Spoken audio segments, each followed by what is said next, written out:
Hello, I'm Richard Seltzer. I'd like to share with you an excerpt from a novel I'm in the midst of writing, ReChoice or Shakespeare Calling. It's a standalone sequel to my novel Shakespeare's Twin Sister, which will soon be published by All Things That Matter Press.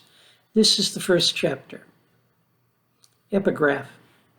Anyone lived in a pretty how town with up so floating many bells down? Spring, summer, autumn, winter. He sang his didn't, he danced his did. That's from E. Cummings. Chapter 1, Something, Somewhere, Somehow. June 26, 2021, Eastport, Connecticut. Eastport was the pretty how town where anyone lived. It was too far from New York City for commuting, but close enough so you could go there for a show or an event if you wanted. It was big enough so it had everything you were likely to need, and small enough so you could recognize the couple you passed on the sidewalk or saw on the green or at the beach. Most people who live there were born there and expected to be buried there, unless a cure for death was found, and in that case they'd choose to live there forever. The town was on a peninsula that stuck out into the Long Island Sound. The interstate and the train passed it by 15 miles to the north, close enough so you could go to other places easily if and when you wanted to, but far enough away so rest stops and businesses that catered to travelers had no reason to invade the town and make it like highway towns all across the country. There was a mall near the interstate, but most folks found it more convenient to shop in town, and they preferred to see and touch rather than shop online. The main road wound back on itself, starting and ending at the green, and following the twisting shoreline. The cross streets were one-way or dead ends in a pattern that seemed natural to the natives but was indecipherable to outsiders, forcing them to slow down or stop to ask for directions. The boardwalk, which extended for 3 miles along the beach, was just for walking, with no shops and no food stands except for vendor vans parked nearby. Scheduled events brought residents together. Most popular were the Oyster Festival, the Garden Home Tour, the Historical Home Tour, and the twice-yearly Music on the Porch, for which dozens of families hired bands to play outdoors at their homes, inviting neighbors to gather on the lawn and enjoy the music. In addition, for the summer months, there were weekly band concerts in the gazebo on the town green and at the pavilion near the town beach. The Rotary Club printed a town calendar every year where you could list your anniversary and the birth dates of everyone in your family for $1 each, so your friends and neighbors would know and could join in your celebration. The downtown movie theater had one show every Saturday night. People went mainly to see one another rather than the movie, which they could have watched streaming at home. The pandemic had disrupted everything, but now, in June of 2021, the pandemic was finally over, so everything would return to normal. No one imagined what would happen next. How could outdoor performances of Shakespeare plays be anything other than uplifting? How could they turn this quiet town into a media mecca, overrun by outsiders eager to defend or challenge long-held tenets of psychology, philosophy, and religion? In particular, Debbie Dawkins would never have guessed that anything associated with Shakespeare could go wrong. She knew the works of Shakespeare better than anyone else in Eastport, having directed 2 productions per year for 4 years at the local high school. She had missed last year and the spring before due to the pandemic, when in-person teaching was curtailed. But she was looking forward to returning to that schedule in the fall. She'd gotten close to the students who acted in her productions. They were an extension of her family.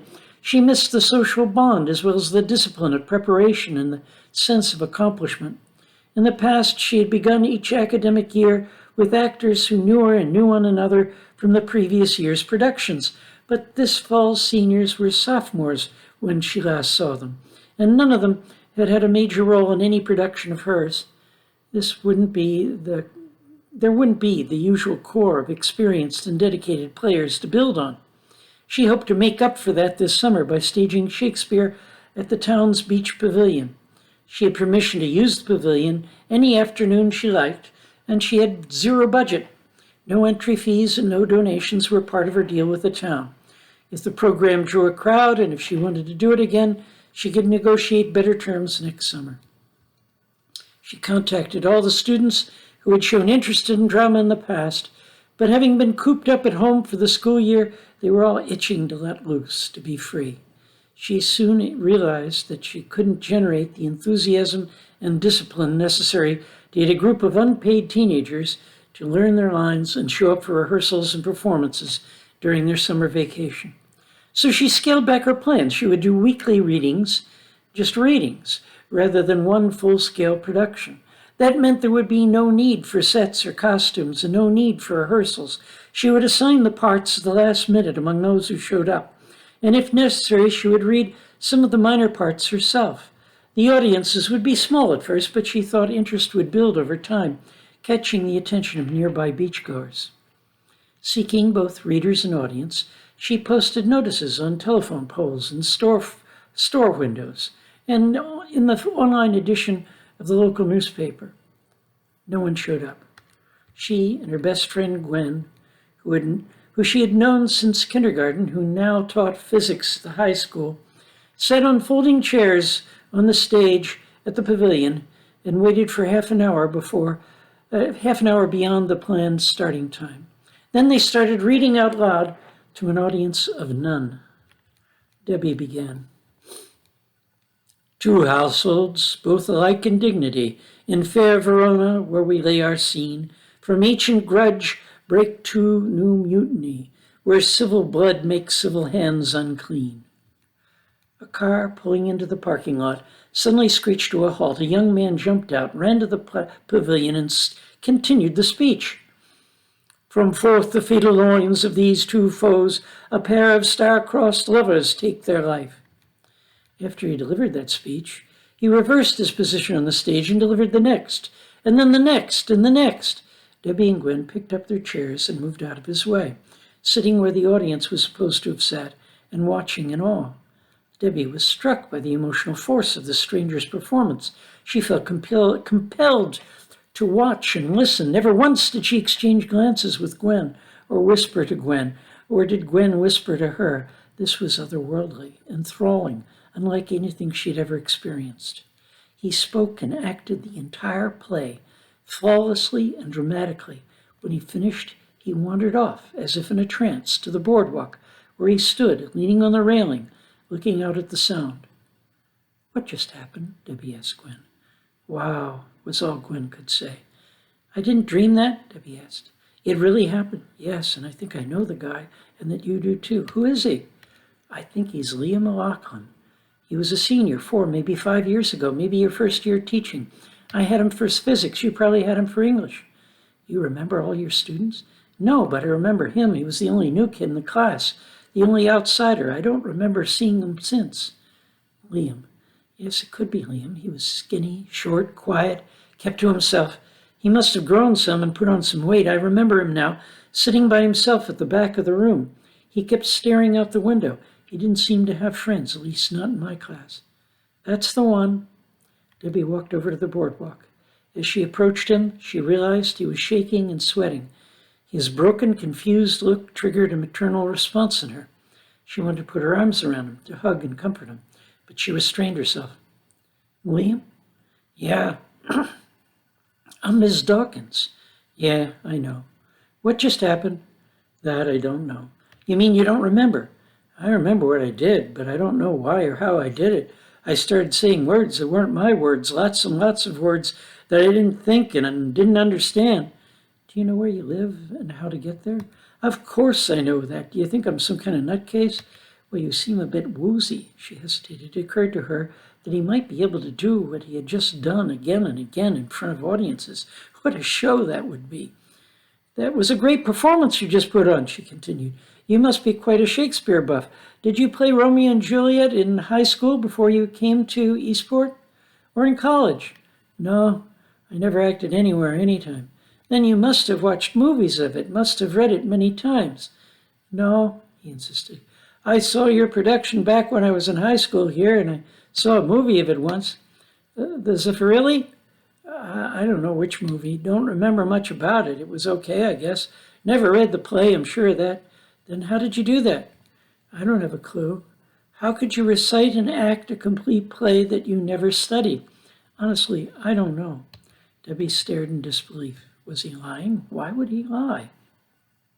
What he said made no sense. But what a showman and what a show.